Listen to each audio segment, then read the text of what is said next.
Alright everyone, hi, it's April aka T-Bones again, and this time I have for you a commission.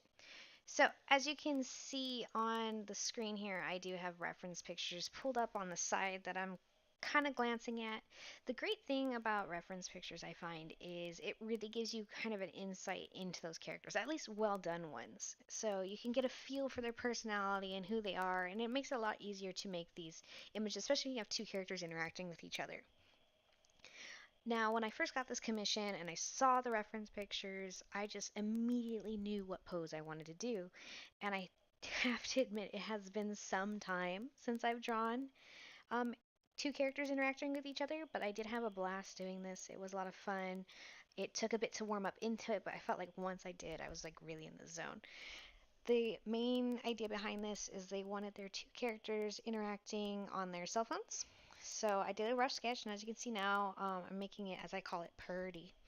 So I always do a rough sketch to get a general idea of proportions, how characters are going to touch one another. That sounded wrong.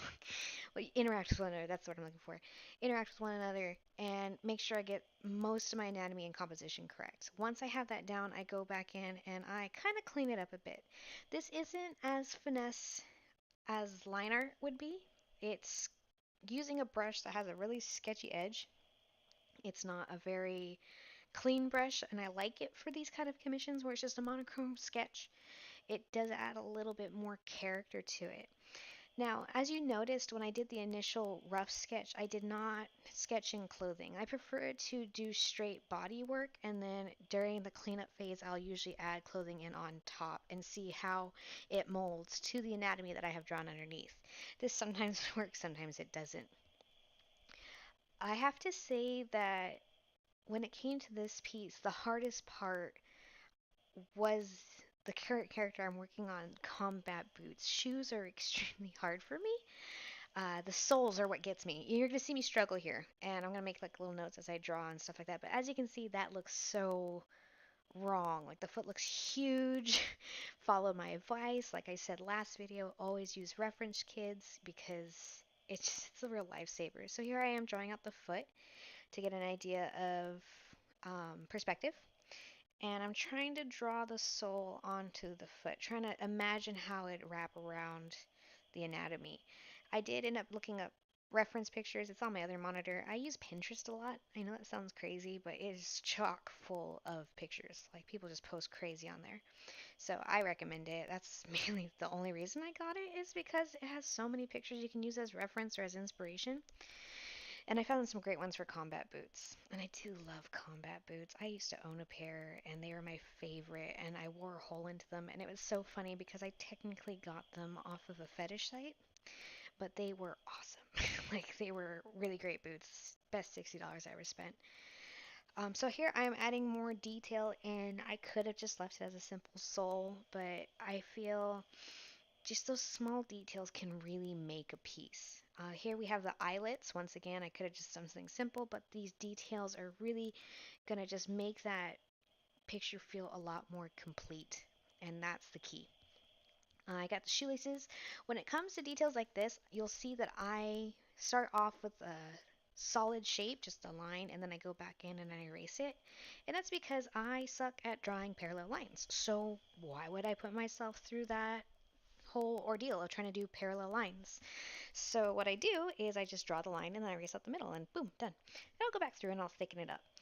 Okay, remember like I said last time, why do it twice? You've already done it once. Same thing with the combat boots. I already did it once, and honestly, the perspective for both feet worked out really well. So I kind of looked out on this one. Now, I have been drawing on Autodesk for a long time because my graphics card could not handle Photoshop. And then my husband went and bought me a new one, which was awesome. Loved it. Here you can see the pause because I was helping put the baby to sleep. Anyways, so I'm used to being able to turn the canvas. And for the longest time, I kept doing that. Like, I kept getting frustrated because I was trying to turn a canvas, and Photoshop does not have that feature that I know of. And so I drew this part with my head tilted to make sure that I was getting it symmetrical. This, I hate drawing straight on faces, but I love how they look, so it's like a double-edged sword for me.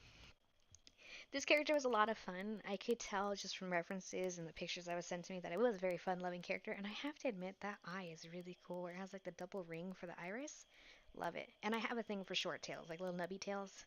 They're fantastic. Here you can see I'm adjusting the leg because it was a little bit short, and then I brought kind of, I think later on I'm gonna, no, I do leave it. I do leave it as it is. It's been a while since I've drawn furry art. I did it for a while and I got severely burnt out on it. And it feels kind of good actually to go back to my roots. It's funny because this is how I met my husband actually. My brother did a lot of fursuit stuff, and so people would commission me for the references, and then he'd use the references to make the fursuits. And he was friends with my husband at the time, and mentioned the artwork I did. And my husband was a huge fan of artists, and we got to talking, and ta-da! I don't know why I went on that tangent. That was a weird tangent. Sorry. Okay, here I am deleting all those little messages, and then what I'm going to do is start placing down those uh, flat colors.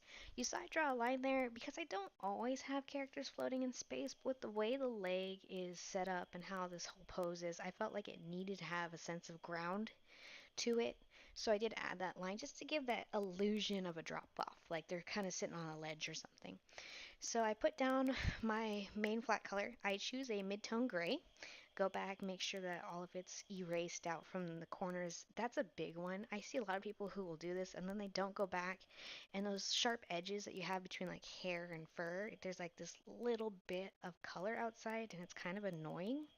To me, at least, I can see it and it's frustrating. So I always go back through and check for that. So here I'm just blocking down colors. I'm trying to get it as close as possible to the actual color. But since this is a monochrome sketch commission, I'm not using their actual body colors. Now, for this character here, I probably could have gotten away with it because it's relatively easy color scheme.